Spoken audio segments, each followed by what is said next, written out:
right, and welcome in once again to the Two Guys and Beer podcast. Andy Beckstrom, Sean Field. We're back at it again. I believe we've decided episode 24, I think is what we're at. I think that's what we decided. That's a 2 dozen or a case, I guess. That is a case. There we go. An actual case. Not people are like, oh, get a case of beer and they get a 12-pack. Like that's a half a case. Yeah, that's not a true United case States anymore. I mean, it's a craft case, I guess, in a way, but a case is going to be a 24. It's got to be a 24. Yeah. So we're up to 24. So I hope you've enjoyed the journey so far with all of the different places that we've wandered off to, and even some of the randomness that we've wandered off on as well. Kind of things get a little random at times, There's but definitely that's plenty of that. Absolutely. But that's what happens when you're in a bar drinking beer. It goes from point A to X back to B and F and out the door. Exactly. You just let the beer take you on the tour. Yes. Is really what it is. That's what it comes down to. So today we're going to talk about Mikerphone, Mikerphone.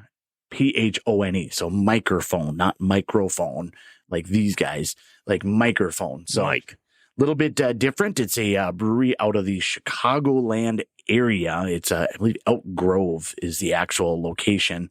Yeah, Elk Grove Village is where it is in kind of that Chicago-ish area, kind of one of the suburbs there, and highly recommended. I stopped by a place down in Rochester, a nice little liquor store that all they really had was just craft beer is pretty much all it was. So I tried to challenge Amanda into asking where they kept the Busch Light, but she wouldn't fall for it. She didn't go for it at all. So well, that's a heck of a liquor store if it's just craft beer. Like that's the liquor stores we should have. Absolutely. It was a really cool place. I'll bring the name up here. I didn't get the guy's name that was working behind the counter, but I asked him to recommend some, and this is one of them that he highly recommended, as well as I think there's one more that we'll have in a future episode that he highly recommended that he thought was really good too. So a couple of really good options coming up here. Did you promote our podcast, our fine podcast? I certainly did. I even left a couple of cards there for him. Perfect. I was just recently in Washington, D.C. last week on a trip out there. I deposited some of our memorabilia out there for the Washington, D.C. goers. So if you're in the D.C. area, love it. You might find some of our memorabilia. Let's see here. Jack's Bottle Shop is the name of the place. Jack's Bottle Shop. It's in Rochester, kind of just off of a Civic Center Drive Northwest up on 6th Street, but just kind of not too far off of the old main drag, State Highway 1463 that come through there. So not very far off. It's right next to Forager Brewing, which is a place that I had ended up at after a Brewery 5K. I know. Star athlete, and naturally, look exactly like a runner. So that's what I was doing. I was down there at Little Thistle Brewery is what we were originally at, but we stopped by another one because you don't just go for one, especially if you're driving all the way to Rochester. Right, there's plenty to stop along the way there. 100%. So we it's called research and development for the show. Yep. It's the R&D fund is that's what it's all about. So. So, yeah, that's where we stopped, in a cool place. Really cool. I highly recommend it. I've talked a lot of times about in St. Paul, the Dabbler Depot has a lot of different places. They have, I believe they call it the Singles Lounge, which is just a walk-in cooler that has single cans of beer instead of like 4-packs or anything like that. So it's kind of a cool place to be able to, you can get all sorts of different onesie, twosies and stuff like that. And this place is kind of like that too. So they had a lot of any type that they had it kind of separated by style of craft beer, IPAs, sours, things like that. So you could find just about anything. It's a really cool place. I highly recommend, swinging by there if you're in the Rochester area, of course. Sure. Or if you're not, make a trip. And it's interesting. He's recommending, they're highly recommended, you say, from this guy at the liquor store. Mm-hmm. They both come from the Chicago area. Well, the last couple episodes we've done have been on beer in Chicago, Pipestone or Pipeworks Brewing and Off Color Brewing. And both of those were really good. Mm-hmm. So hopefully this guy's right, and we keep that on going with this stuff here from Mikerphone Brewing. Mike. Yep. Is it a Michael Jordan Mike? There we go. That might be maybe the same thing. So, and if you do have a suggestion yourself, feel free to drop that in the comments, any of our social media. Look us up, Facebook, Instagram, YouTube, which is where a lot of this is now starting to kind of come out. So we want to appreciate all of the support that we've gotten there, and the old like, share, and subscribe. Well, ding, ding, like all the things right now. But we definitely appreciate all of that. But yeah, if you have anything you want us to try to take a swing at, we'd be happy to be able to get that. I have gotten a couple of suggestions from some friends of mine as well, and I think some of it, they're just like, I just want you to try the beer. Right. They're not worried about the brewery. They just want to try that. So, but yeah, we're happy to be able to do that. That's part of what we're here to do. We're providing a service. We're giving back to the community. We're givers. We're very giving. And you mentioned that. I just got a text message the other day from somebody that is recommending we have a beer on the show, although he wouldn't tell me what he thought of the beer. He said if we have it on the show, it'd be a surprise for us and for all the viewers and listeners out there. It actually comes from Belgium, and it comes in a wine bottle with a cork on the top. Interesting. But it's a beer. It's not wine. So we might have to scrape up a bottle of that here one of these episodes, bring it in, and see how that goes. I mean, I like beers from New Belgium. Like Fat Tire and things like that. Colorado. But have to try something from Old Belgium. Imported from Belgium. OG Belgium. Yeah, in a wine bottle. So there we go. We'll see. Then maybe that'll be on. Stay tuned. It might be on a future episode. Yeah. Should be kind of interesting. Well, I don't know about you, Sean. Oops. Careful now. I was gonna say we should pop the top here before we get too deep into this, but maybe you want to swap it out with one of our little backup ones. I think I will. So as you can see, we'll. It's kind of a fun can. It's what we got today is we go together like ... and it's got kind of the can is it kind of reminiscent of Grease is kind of what it is. So kind of like the song. And then it's a soft sour ale with strawberries and peanuts. So this will be a little bit of a different, kind of a little more off the board of what we usually do. Like we typically do a lot of IPAs, like things within that realm. But it'll be kind of something to try something different. Yeah, I'm kind of excited to try it. Usually, I'm not too excited to try beer that has strawberries and peanuts in it. Again, we've talked about that before. Sometimes some craft beer gets a little outrageous with what they try to brew a beer. And anytime I see like peanuts and strawberries and beer, I'm not too excited about it. But this actually, for some reason, the soft sour ale with strawberries and peanuts is what gets me. It's not like an IPA with strawberry and peanuts or something. It's a soft ale. So I'm curious as to how this is going to go. Should be interesting. It turns out this is actually a collaborative effort as well with 1840 Brewing out of Milwaukee, Wisconsin. Ooh. So I didn't even catch that until just now. So you're wandering along with us, like we've said. So if anybody's been to 1840, let us know. Tell us what your thoughts are on that. There we go. Comments. Right. Well, let's get the best part of the podcast going. Ooh. Whoa. Make sure I don't splash on the laptop here. Smells kind of fruity. It sure does. It definitely tastes some strawberry flavor in there, and it definitely tastes like peanuts. And I'm going to say this right now. The first thing I came to my mind after a drink of this, and it was on the palate for a few seconds, was a strawberry and peanut butter jelly sandwich. I follow that. Yeah, I definitely get kind of that strawberry jam kind of flavoring to it. Yeah, it is interesting. I don't know that I've ever had a soft sour. I've had some sours, and some of them can get real bitter, real sour, but that's part of what they are. But this one is definitely it's a soft sour, like it's almost like a cheesecake in a way, but and not really any graham to it, but it has that kind of soft flavor to it. Like it's not. I mean, it's pretty heavy on the strawberries, but it's not real overwhelming, I guess. Yeah, it drinks like a light beer. It's kind of a light, fluffy type beer. It's not too heavy, not too hard with the strawberry and peanut, like a lager, like a light lager, I would say for sure. It definitely tastes the strawberries and peanuts in it though, for sure. Yeah. Not too bad. I'd probably drink another one or two. Yeah. I think if we are maybe going down the old route of the lawnmower index, I think this would probably be after the mowing, after the burgers, while you're having like some pie or something, kind of a dessert beer. Sure. So yeah, I would agree with that. I don't know that I'd have like 4 of them while doing the lawn. No, they're kind of sweet. Very good though, but I think that's probably where I'd a little sweet. Label I this would say for sure. A little sweet, kind of in the realm of Angry Orchard sweet, but not that sweet. Like Angry Orchard apple is super sweet. Like you drink one and you're just kind of like blah. You could probably drink 2 of these, but it is sweet. The strawberry does make it sweet for sure. Right. Yeah. But it's pretty good though. I do like it. It's so the interesting, on the can, if you look it up at some point, so it does have kind of the, the grease kind of feel to it, like the two kind of in their outfits there, but one has a strawberry for a face and then the other one has the peanut for a face. We're in the microphone shirt on that one. So kind of fun little can, fun little deal. I like it. I think it's, pretty good. And, the more that I've kind of looked at the, some of the information for Mikerphone, I think it'd be kind of a cool place to be able to check out and try some of their beers. What do we got? So Mikerphone is a family-owned small craft brewery located in Elk Grove Village, Illinois. Did a quick look up. It's kind of on the northwest-ish area of Chicago, kind of on the suburbs, but it's still kind of within that Chicago-ish metropolis, you know what I mean? So it's still kind of within that metropolitan area. Founded as a passion from home brewing, Mike and Lisa Palin started with the concept of a brewery inspired by music out of their basement. So that's kind of the thing. That's why the Mikerphone name comes in.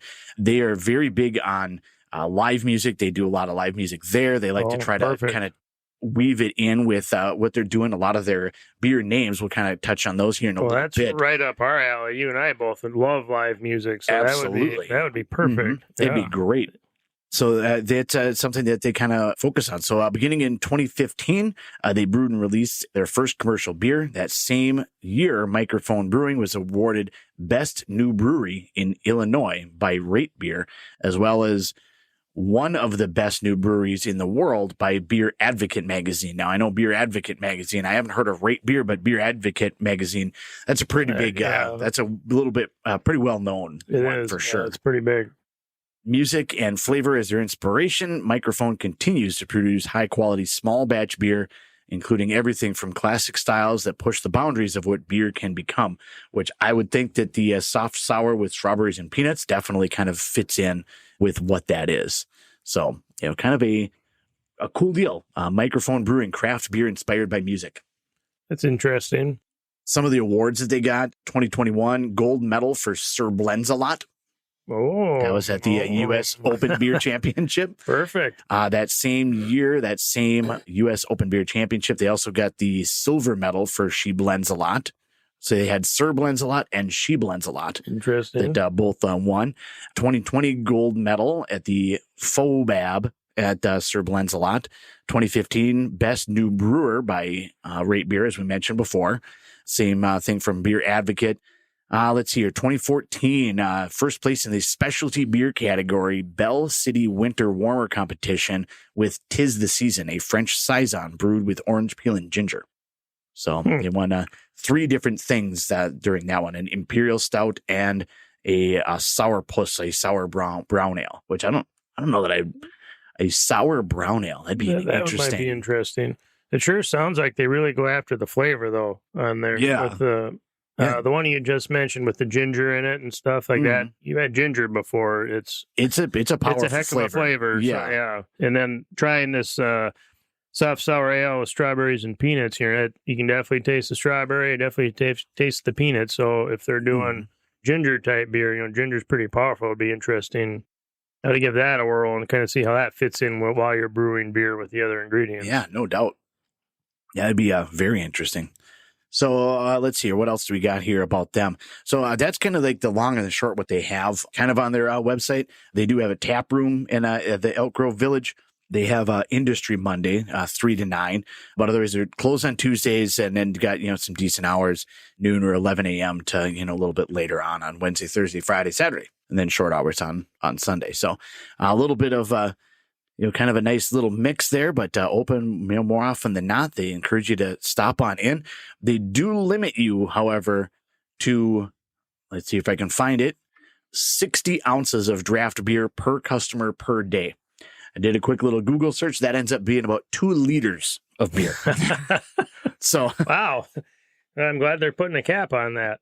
Which, We'll talk about liters of beer here in a little bit. We'll kind of come back to that one. Remind me of a story from DC. We'll talk about that here in a little bit. But so that's something that they kind of limit a little bit there, but they valid ID, kind of the standard stuff. Sunday and Monday, $1 off classic full pours and $1 off 16-ounce can pour beers. So yeah, and then all their names, Hey Mambo Italiano is an Italian style Pilsner. Money on My Mind, West Coast style Pilsner, like all the things are named after something kind of within music, songs. Yeah. So Money on My Mind. I'm trying to think what song that is. Like, I know what it is, but I can't think of it right this minute. So it's a good thing I'm not doing trivia right now. Right. Oh, but yeah, so cool. It's kind of a cool little place. One of the other things that they do, I do have to highlight a little bit. See the main stage Snoop here. Dogg. Yeah, I was going to say, I thought it was Snoop Dogg, but I didn't want to commit to it just yet. So mind on my money, my money on my mind. Yeah. Let's see here. Behind he was just at the casino a couple days ago. Yeah, I think the casino. Yeah. He was just right up here. Putting on a show. Let's see here. Some of their events that they have coming up. Now, they do have events that are recurring, and then they also have some special events. They have a location there you can be able to rent out. So they do have kind of like a little pseudo event center, if you will, to be able to do certain things there. First Thursdays of the month, pinball tournament with Stern Army. So that's kind of a fun thing. Second Thursdays, trivia, which, I'm in for trivia. I'm you've all got in for that locked down. Fourth Thursdays are bingo. So they got a lot of things going on. But again, they also have, some live music and some stuff like that. This episode is likely to come out after this particular event that I'm going to talk about. But if you go to their website, mikerphonebrewing.com/events, it goes over, they have a cornhole tournament coming up. They have beer fest things going on. They got all sorts of different events that they have coming up. But one of the events that they have that, as I mentioned, this will likely drop after this event happens. However, I do want to highlight one of the charities that they give back to and that they're involved in. We've talked numerous times on the podcast about the brewing community likes to try to give back. They like to try to be involved in the community. And they like to try to support positive things. You know what I mean? I think we talked about at one point in time, there was a brewery they were trying to move into a city that I went to school at, years ago. And the city council was getting bombarded with people that didn't want it moving in there because we didn't need another bar and they're going to be just drinking and driving and stuff like that. And it's like, that's not at all what that community is all about. Not a brewery. Yeah. And so there's still some education to be done with that. But at the same time, like the craft brewing community is so great at giving back and doing things like that. So I like to try to highlight some of the things that they do. So they have an event coming up for us. But again, as I mentioned, when this drops, it'll be probably have already been done. But they have a Fire and Grain charity event with the Elk Grove Fire Department. Oh. Now, the more that I looked into this, they have, like I said, they have a couple other things. There was a first anniversary of Tacos Lamanitas, DJ games, tacos, things like that. That's always fun. I like tacos. All of that go stuff well with beer. 100%. Yeah. They have an open mic night, things like that, cornhole tournament. But this combination or this collaboration with the Elk Grove Fire Department is raising funds for Project Fire Buddies. I didn't really know what that does or what that is, so I had to look that up. It's kind of a cool thing. We are firefighters who offer support and give back to children fighting critical illnesses. Oh, nice. Their battle will not be fought alone. So a really cool kind of organization. And it's not just, so Elk Grove is involved in it, but it's not just their thing. It's all over the place. They have a network of departments that continue to flourish with new areas and cities joining the ranks each month. And then you can explore the department page on their website. That's projectfirebuddies.org to be able to find out who's all involved with that. But what they do is they bring gifts for birthdays, holidays. They'll play games. They'll provide tickets to concerts and special events. And they'll try to attend as firefighters special events in the kids' lives that are going through horrific illnesses, whatever it may be. They will help also secure medical supplies, medical devices, things like that. They will also have fire buddies come and visit the fire station, have dinner with the crew on their full-time firefighters, and do tours of the station, check out the rigs. If they're going to do a birthday party or something like that, they'll show up with the trucks and the lights and everything going. So that's cool. Do a lot of things like that. So it's kind of a really cool thing that they do and they get involved in. And I think that's kind of it's a cool thing. I mean, being kind of with that fire. Yeah, you're a firefighter doing that, yourself. like it's kind of, for me personally, kind of a cool thing. But I really like, like this, there's an organization like that kind of looks to try to give back to, kids that are going through just horrific, terrible things. What I'm kind of curious about with that is that the paid firefighters, is this city that large, or these organizations are using city fire departments that actually get paid, or if it's the volunteer firefighters? Because, all volunteer firefighters get paid nothing, basically. And those fire departments are so underfunded. You rely on all your fundraisers and your beer bus and, put the money in the boot at the stop signs and things like that. The fact that there's firefighters or groups of firefighters going around purchasing things for medical supplies and to help kids is kind of mind-boggling when fire departments are underfunded as it is. Yeah, going above and beyond. How are they getting the resources to help these kids with critical issues that need help? That's kind of interesting. Yeah. So that's kind of a cool thing. They have the event that they have coming up as a Fire and Green charity. Let's see if it has some details on it. But it's just a kind of a collaboration with the Elk Grove Fire Department. They helped to brew a deliciously drinkable hazy pale ale to help raise money. So they're going to give proceeds from the beer through this particular event.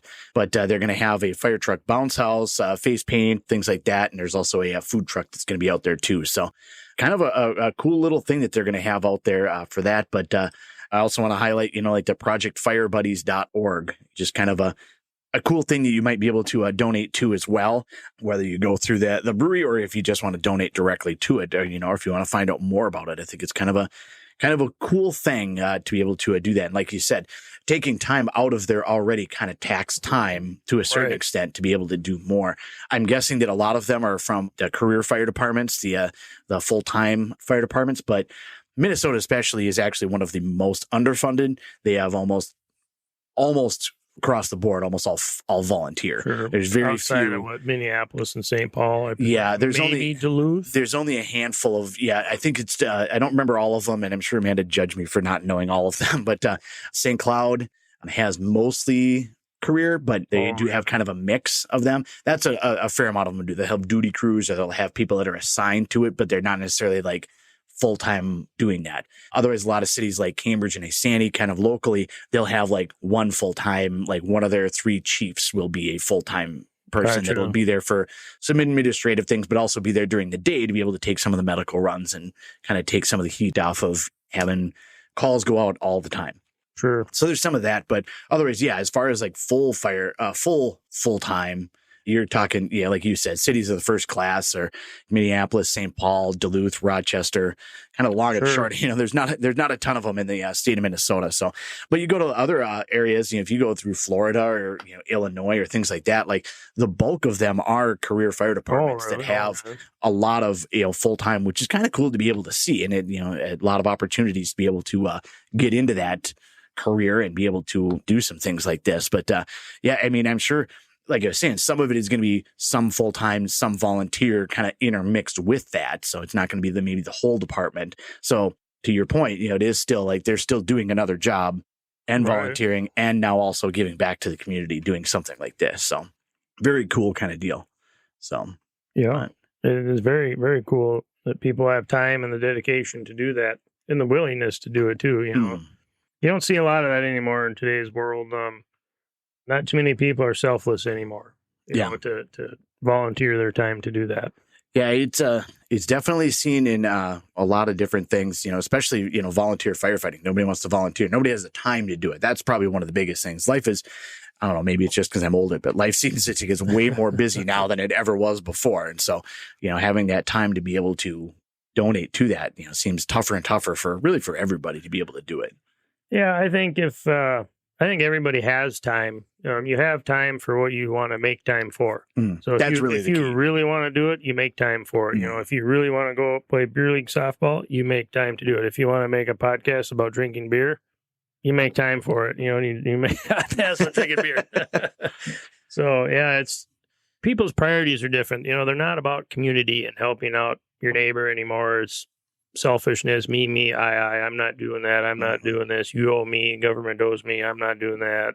Spiel in like today's world. It's kind of different, It's definitely kind of a different era, that's for sure. Yeah. But, but this is kind of a cool thing, from people that do spend time giving back and doing things. But yeah, I don't know. It's kind of a cool thing. They have all sorts of on their website. If you go and go to the events tab or at the bottom of the main page, they got probably 15 different events that they have coming up in various different areas of golf tournaments, or one of them is a fundraiser at Chipotle. So you got to go by Chipotle to be able to do it. Okay, I'm in for that. I won't argue that point at all. Might be a little bit tough. I got to go to York, Pennsylvania, but I'm always down for a road trip. Exactly. Heck, let's do it.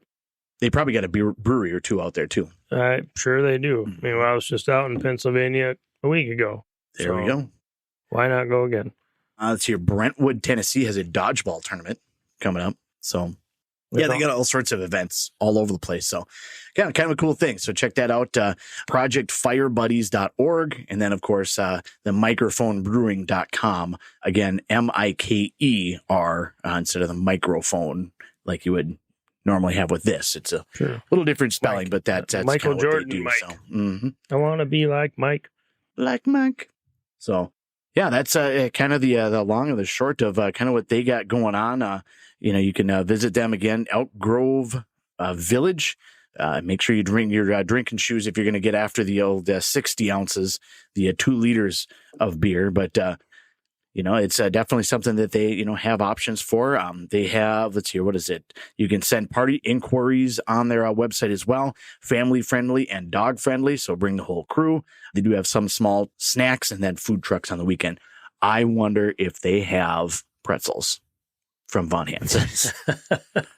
Your favorite. I'm sure they do. Von Hansen's gets me every time. I'm sure they have a case just waiting for you back there. I'm sure. Oh, Von Hansen's. They don't know if you're ever going there, but I guarantee you there's a case of them back there that says Andy Beckstrom all over it. Right. Exactly. They purposely put it out when you get there. Like, what do you think about it now? Huh? Oh, man. Gets me every time. So I haven't had any of those actually in a little while, so I'll have to try that out. I don't. I don't need to try that out. Fair enough. So I mentioned before that I had to kind of circle back to the story about D.C. So we flew out to, you were just in D.C. Recently. I went out 5 days before you. Exactly, yeah. You were there for a little bit longer than I was there. I was only there for about 48 hours. It was kind of a little whirlwind tour that was... It was quite the day, let me tell you, or quite the weekend. 2 days really is, kind of what it was. So fly out there, fly to like Baltimore, had just a debacle of a rental situation with, did a budget rental car, no big deal, just, because they're all rental cars, They're all going to be new cars. It just depends on what kind of, if you get leather with the car, if it's just cloth or, the Armstrong windows or something like that, you know what I mean? It didn't really matter. I don't really care. Budget rental car is a good, solid company, except for it was awful. Oh, no. The airport one, it took me almost a full hour to get through the line that wasn't that long to be able to get a car.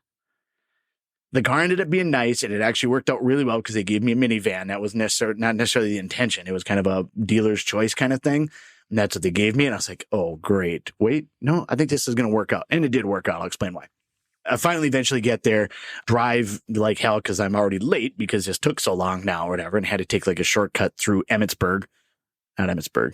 Oh, there's the Emmitsburg Road. There is that's where the Union and Confederate Army came in to fight the Battle of Gettysburg. Road. Gettysburg. That's where I went through. Gettysburg is where I went through, but Emmitsburg is where I was headed because that's where the National Fire Academy is, and that's why I was there ultimately. So I actually went through Gettysburg because it was actually a shortcut than taking the freeway that had a major accident on it. So it actually kind of worked out. So what I was there for ultimately was Amanda graduated a multi-year process that is now ended with her. She has now a certification as a executive fire officer. Congratulations, Amanda. I'll drink to that. Yep. Congratulations. Mm-hmm. It essentially equates to roughly like a master's degree in fire science leadership, things like that. So very cool deal.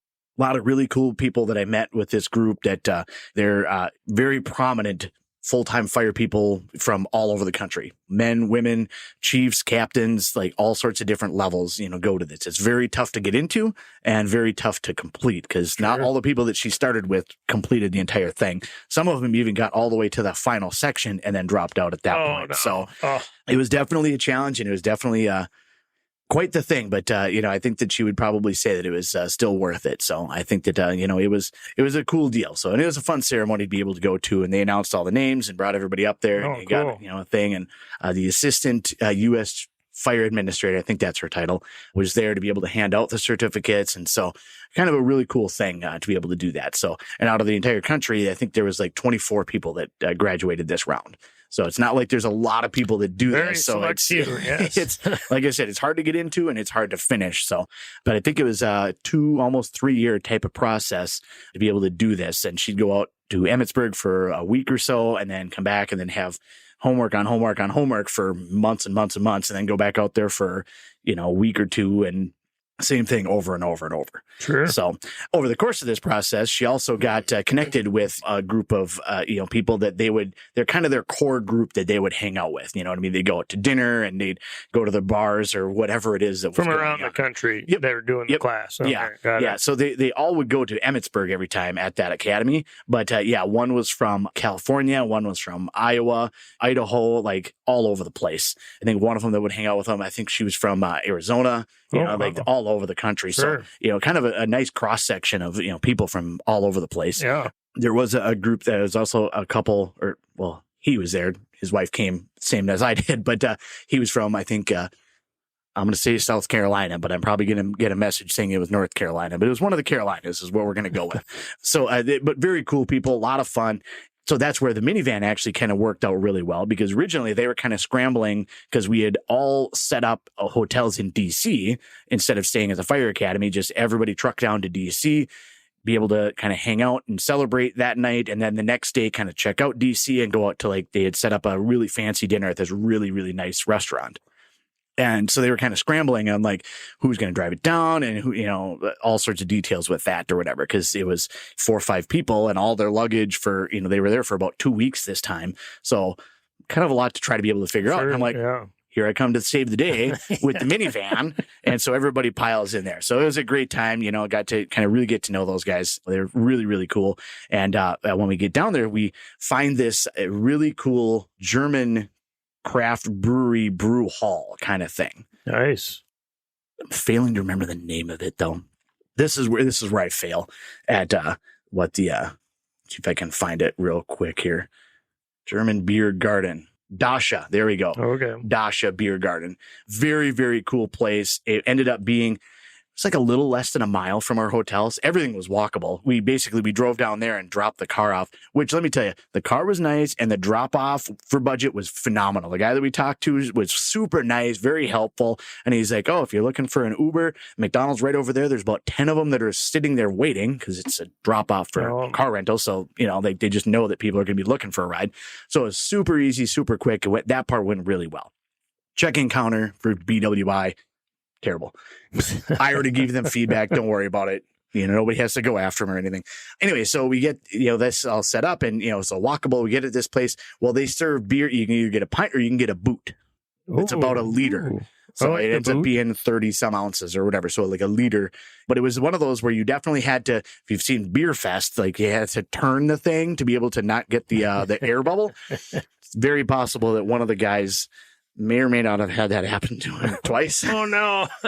The second time, I guess it hit him so hard that it actually got his wife. So sorry for kind of selling out on that one, but it was still a good time. But let me tell you, we drank some boots that night. It was kind of, it's a celebration to be done with that process and, cheers and we're having a good time. And I think we figured out that there was between 20 and 25 boots between about 4 or 5 of us. Wow. So it was, well, let me tell you, it was, but we ordered, they had a bunch of really cool food and little platters we would just kind of order for the table and stuff. And, it was really cool. So then next day we just kind of checked out the National Mall and went out to that dinner. And then I flew back the next morning after that. So again, 48, 50 hours. Seems like a productive 48 hours in DC. Exactly. So it was very cool, but when we talk about them being limited to 60 ounces, you were definitely not limited to Dasha. That was for sure. So, but it's a good thing that we were on foot, being able to get back to our hotel. So, but it was cool where we were staying at. It was a really nice hotel, but just walkable to everything. You know what I mean? And we, had a decent rate on it. It was like $200 a night or something like that, and kind of downtown. And it was fantastic. I don't know. It was a great experience. Only a couple of days. It was very quick, but it was so much fun. Sure. Sounds like a good time. All right. My trip I was there, a few days before you. We were there for 5 nights, something like that. Drove straight there, 18 hours, about 17 hours to get there from where we live here. 17 hours to get out there. And I'm a cheap ass when it comes to hotels. I am a cheap ass. Like, I find the cheapest motel, not a hotel, the cheapest motel I can stay in. Is this how we end up on the side of the road in Perham? Yes. Yes, that's exactly how this happens. So that's the type of stuff that I buy because I choose to spend. I don't do anything there but sleep. Yep. When I'm on a vacation, I'm out and about exploring the world, the state, wherever I'm at. I want to see everything I can. I'm up at 6 a.m. I go to bed at midnight, wake back up at 6 a.m. I'm gone. I'm exploring everything.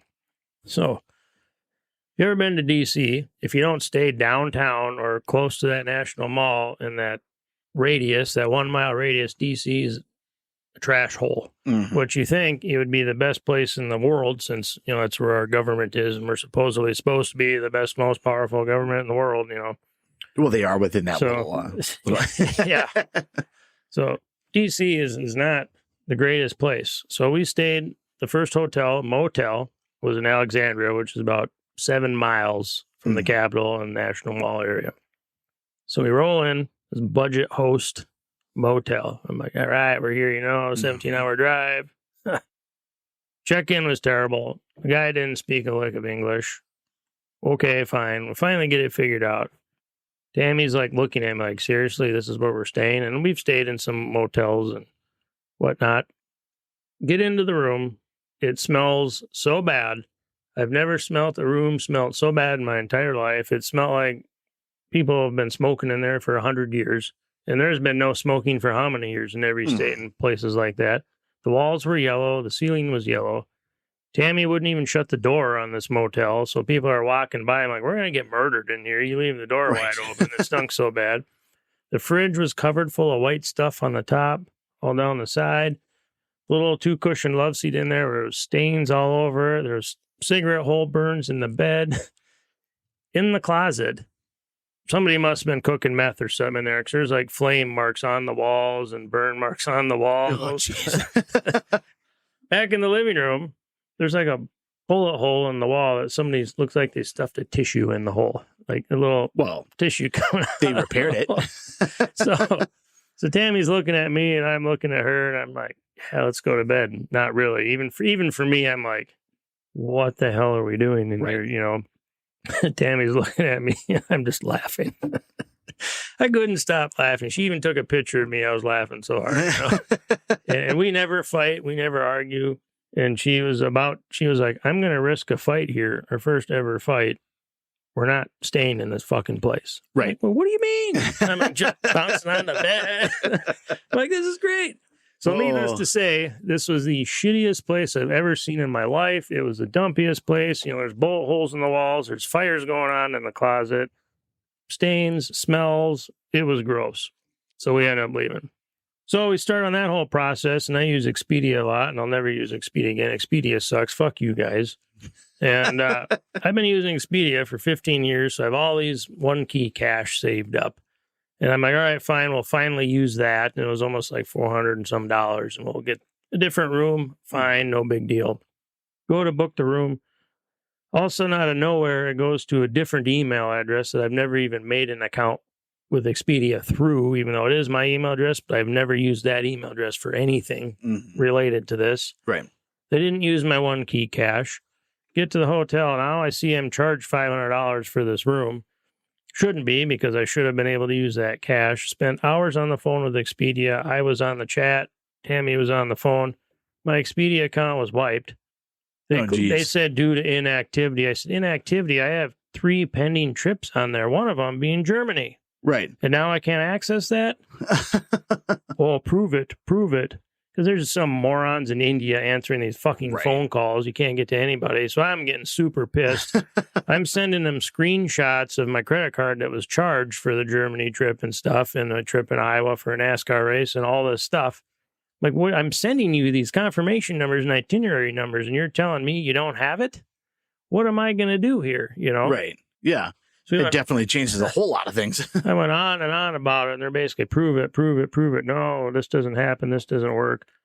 So we got nowhere. Well, in any event, that's kind of how it carried on our beginning of our trip. The rest of the trip was fine and fun and all that stuff, but that was, after 17 hours of driving, that's the last thing you want to deal with. And in the meantime, when we got back, Tammy finally got a hold of somebody at Expedia, and they were able to pull up all of our Germany stuff, and they sent me an email of that, and they credited our account with $300 of my new account that I never made, credited it with $300 of one key cash. And I'm like, I never made this account.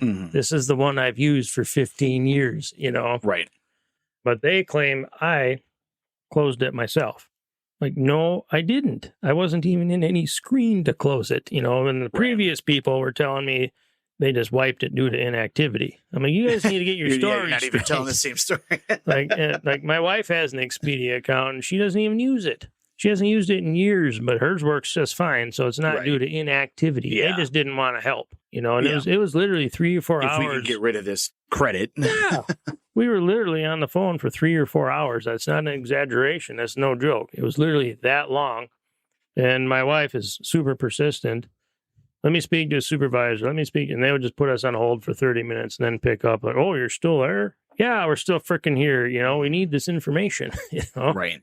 So yeah, that was kind of our beginning of the trip, was dealing with all that. But we finally got into a hotel that wasn't a whole lot better. Now I forget the location of it, like Afton Hills or Bunker Hills or something, like 11 miles from the capital and stuff. And when we were there was homeless people sleeping in the breakfast area where you would go down and get your continental breakfast. And I saw a fight out front. One of the days we came back, there were some guys throwing down fisticuffs in front of the hotel. Because why wouldn't you, really? They reek like pot the whole time, you know, which pretty much everything reeks like pot now when you're in the city because it's legal at most places. It's so DC everywhere you walk. It's so. I don't care if you don't pot whatever. I don't care about that. Have a good time. But I hate the smell of pot. It stinks. Oh, if you could fix that, right? I would. That's the only part that I care about. Make like a odorless pot. Exactly. Vape that could be a business venture. There we go. We could grow odorless marijuana plants. We're going to have to. I don't know anything about chemistry. The best ideas come after beer. Come after beer. That's what it is. That was the start of our trip out there. And the whole reason we went out there was because my lovely wife got me a birthday present for my last year's birthday, a meet and greet to meet my favorite congressman. If you can have a favorite congressman, I do. I'm a fanboy. Woo, you know. Mr. Thomas Massey of Kentucky, so I got longer than 30 minutes with him because he didn't care what was going on next. But super awesome guy, down to earth, friendly, offered my wife coffee like 4 times, is willing to talk about anything, actually answered things, told me who the 8 good people are in politics that actually are there doing the right thing. Obviously said the bad one. He's like, this is the stuff I can't tell you on Twitter. Right. Naturally. Yeah. Great guy. I met his chief of staff. We were in his office. Just super friendly guy. Awesome. You know, his staff gave us a private tour of the Capitol. So I got to go in a lot of different places that the general public doesn't go. Right by the Speaker of the House, right by his office. And Mike Johnson was in there, and he's a turd bucket, but we won't get into that on this episode. But I asked the intern that was giving us a tour, I'm like, you mind if I stick my head in there? And he's like, yeah, we better not. I'm like, it'll only take a second. He's like, no. What could go wrong? We better keep going. I'm like, all right. He thought it was funny, though, too, because he works for Thomas Massey. So we got to go out where any president that get elected, you know, and they have their inauguration on that platform on the Capitol, and they're over like where we had to stand out there and check that out, and all sorts of things in the Capitol. But that was the reason we went out there, was to meet him. Super cool. I could talk about everything we talked about, but that would fill up a whole episode on the podcast. That'd be a whole deal. But it was super cool. It was a lot of fun. And you brought up Pennsylvania. I'll just throw this out here. You were on Emmitsburg Road. I'm assuming if you went through Pennsylvania, you probably were on Emmitsburg Road. If you weren't, you were very close to Emmitsburg Road. Yeah, I think that might have been outside of town. Yeah, I think it's there was see if I can find it here. Emmitsburg. So it's Emmitsburg, Maryland is what it is. But yeah, it was. So that's literally the road the Confederates went across when they were attacking the Union lines, when they marched all across the field. Right. If you're know a ton about Gettysburg, Emmitsburg Road was the road with the fence that they needed to. So I know a lot more about it now as of recently, because part of the assigned homework that Amanda had was she had the book that's about that thick and the 4.5-hour movie, which was actually a mini series that did quite well back in the 90s or whenever it was that it was out there. Like 93, the one with Robert Duvall. Yeah. No, it's... he was in Gods and Generals, so it was... Yeah, which I think that one was connected to that in a way. It was a prequel. But it was Martin Sheen. Yes, and, he was Robert E. Lee. Yeah. So that one was, it was assigned to do that or whatever. And she's like, I don't think I'm going to do it. I don't think I'm going to watch that. And she's in a group chat with all the guys. And like, most of them are like, I don't think I'm going to watch that. It just seems ridiculous. How is that going to actually help my class and stuff like that? And part of it was because they were going to spend one of the days going out to that area, that field. That was part of the week as they went out there and they spent time. They said it was awesome. Very kind of like, reflect a lot, take a lot in, but they were like, this movie's terrible, like why is this going to get connected to that or whatever. Rough. And so I made the decision one night where we had nothing going on that night and a little bit of open time. I'm like, tonight's the night we're going to watch this movie. And she's like, oh yeah, for sure. We really going to watch this? I'm like, we're going to dial this up. Oh no, we went that direction. But I said 1 bourbon per hour. We got about halfway through and she's like, I'm probably going to need more bourbon. It was probably hour 3 before we could figure out the uniform situation on who was, what side. Sure. And then there was like random people that were like officers wearing the other color. And so it was like, I don't think they should be talking to each other. Maybe that's why they lost the war. Like, I don't know what's happening right now. It was very strange. So it was a fun night. I think we made the best of the entire thing. Definitely did learn that they won. They've placed very highly for the Razzies, like the worst movie of the year or something like that. But they did win worst beards. Oh, okay. In that one. If you watch the movie, Google the movie. Just look at the beards that they have in the pictures or whatever. It's just awful, but it was fun. It was a fun night, being able to do that. But yeah, so yeah, it was Emmitsburg area is kind of where we went. But yeah, through Gettysburg, and I didn't get to go out and see that. But her and her class went out and were able to tour the battlefields. They were actually each assigned their own character. Oh, okay. So I don't remember which one she was, but their one instructor, when they would show up to class or when they would get there, it would be such and such is entering the battlefield, and so that was like their whole bit for the week. So it was kind of a fun little history kind of thing, but it was something a little different. Yeah, I'm a history nerd. I'll admit, I love history. I love American history is my favorite, but I'll take in any history at any time period of all over the world. But my favorite is American history. We did tour Gettysburg as well. We went up there for a private tour. It was a 3-hour private tour. They get in the tour guide gets in your car and drives you through the battlefield, and you get out and he explains what happened here and what happened there and all those sorts of things in the 3 hours. Really cool. We get out on the Confederate side, and he's like, this is where the Confederates were. I'm like, standing right here.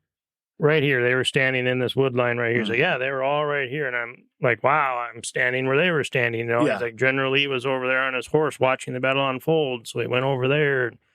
And of course, at the end of the tour, we went to the Union lines and did the same thing on the Union lines. And I went through the museum. If you ever get a chance to go take a tour of it, it's really cool. It's kind of crazy how many people died on that field shooting each other, Americans shooting each other over essentially slavery and taxes and stuff. And it was pretty crazy. A couple of things I learned about that. Going through the town of Gettysburg, when you actually go through a really cool little town, it actually looks like it did 200 years ago, too. They kept it the way it looks. There's 118 buildings that still exist that happened during the battle. Oh, wow. Still there. You can still see cannon fire in the side of them, musket fire on the side. And of course, they've restored them and paint the buildings, but they paint where the The divots that are in there are painted so you can still see it and stuff. But the coolest thing, I know quite a bit about the battle and the different generals' names and stuff, but what I didn't know, and I did learn there, is, of course, the tour guide asked us, where are you from? Well, of course, we're from Minnesota. And he's like, really? He's like, I've got some very interesting things to tell you about the 1st Minnesota Regiment. I'm like, oh, okay. I didn't know much about first Minnesota 1 or the Minnesota 1st. The first part about the Minnesota 1st is they were the very first regiment ever conscripted into the Union Army, because there was a Minnesota politician in D.C. when the first shots rang out at Fort Sumter. And the Minnesota politician, I forget his name, said, okay, Lincoln, you can have us right away. So we were the first Union members put in the Union Army. It was the Minnesota 1st. And in Gettysburg, the Confederates actually broke through the lines on the left flank with about 1,600 Confederates, because General Sickles didn't have his army where General Meade wanted them. The Confederates broke through, and about 300 yards away, for about 1,400 Confederates that broke through, there was a group of 248 Union military men just standing there. Nobody had given them orders. So some commander came up, well, what are you guys doing? Well, nobody gave us any orders. He's like, you see those Confederates over there, 1,400 of them, about 200 yards away, put your bayonet on and run into them. So 248 going up against 1,400 Confederates. They were outnumbered like 8-1. Mm-hmm. Only 41 of them survived, but they held up the Confederates just enough for the Union to reform their line on the left flank to repel it. Well, that was the Minnesota 1st. Oh, wow. So 248 went in, only 41 survived, and held up the Confederates just enough for the Union to reorganize. And because of that, if you ever in Gettysburg, if you buzz through, if you happen to notice, there's monuments everywhere in this park. It's like 1,400 of them or something like that. The guide said the second largest one in the park is the Minnesota 1st. And it's I can't remember the dimensions. Of course, it's huge, like a small size building, but there's an infantryman on there charging. Exactly where they first started running is exactly where the monument sits.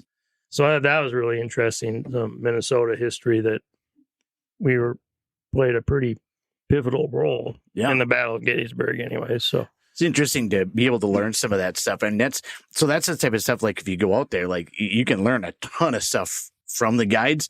Amanda was saying that, like, they've talked to some of them that you have to, like, I don't remember the exact details, but you have to go through schooling and classes and things like that for like 2 years, 5 years before you even can take the test to be considered being a guide within that. Like, it's unreal what you have to do to be able to do that. So, like, I'm not surprised that, you mentioned like Minnesota, and then boom, just drop some knowledge on you, because they have to be to that point because it's such a famous or big time area. But they do. Yeah, that's interesting you brought that up, because I asked the guy, I'm like, what does it take to be a guide over here? And he said, it's 5 years of schooling and studying and schooling, and it never ends. And then when you're done, you take like 6 tests, and you have to pass all the tests with like 95% or higher to be a guide. And pre-COVID, there was about 160 guides. He said now there's about 72.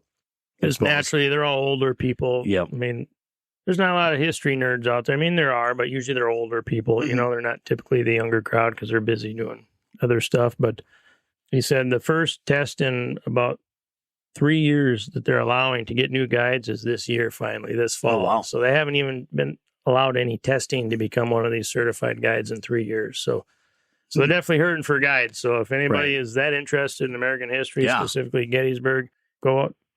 They're looking for it, And when you do it, you're an independent contractor, so you don't work for anybody specifically. We did a 3-hour personal tour, and it was $117. And then, of course, I gave them a $40 tip when we were done, but that's kind of how their income goes. But yeah, 5 years of studying, take 6 tests. Very cool. Very intense. That's for sure. So, but that's cool, though. That's amazing to be able to learn some of that stuff. So it was super neat. And the museum was cool. They had all the different firearms in there. There's still trees with musket balls lodged in them and cannonballs lodged in them in the museum. They don't let you think with that much out in the park because it's Gettysburg National Park now. Right. And they don't allow, people used to go with metal detectors. If you had a metal detector, he said, if you start one and you'll find musket balls and everything. And he said, they don't allow that anymore. There's some people do own some private property in the area.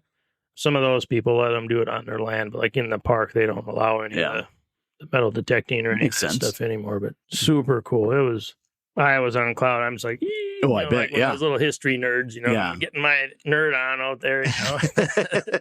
Even my wife thought it was cool. She likes history, but not like I do. You know, so she was like, "Oh, it was pretty cool. It was fun." So it was nice, a good time. So get out to Gettysburg and drink some beer when you're out there. Yeah, absolutely. There you go.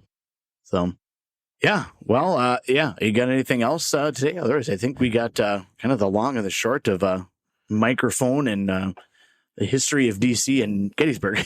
Yeah, I could have gone on longer too. This would have been like a 5-hour episode. Oh, no, absolutely. I don't have too much else. Road trips. I got a fun fact about road tripping. Maybe kind of it ties in. Jumbo jets. If you fly on a jumbo jet, how much fuel they carry? They carry a lot of fuel. If you were to take all that fuel and use it in a car, how far do you think you could drive a car on one tank of jumbo jet fuel on one jumbo jet? I'm guessing more than 460 miles. You would be correct. Okay. Yeah, yes. I'll drink to that. Way to go, Andy. Yes. So if you took the fuel on one jumbo jet out and kept it for your car, you could drive around the world 4.5 times. That's a lot. With your average car for mile. I mean, we can get into the details, but the average vehicle, you could drive around the world 4.5 times on one fill up of a jumbo jet. Wow. That's a lot of fuel. More facts from beer. There you go. Did you know that a group of flamingos is called a flamboyance? No, but it makes me feel flamboyant. Might just have to keep drinking beer and, push on through the night. Well, on that note. So, yeah, check out mikerphonebrewing.com. Again, MIKER for microphone, and also projectfirebuddies.org. So some things to be able to check out. But otherwise, that's kind of the long and the short of the podcast today for Microphone Brewing. And we go together like ... soft sour ale with strawberries and peanuts today. Perfect. All right. Thanks, everybody. Andy Beckstrom, Sean Field. Cheers. Cheers.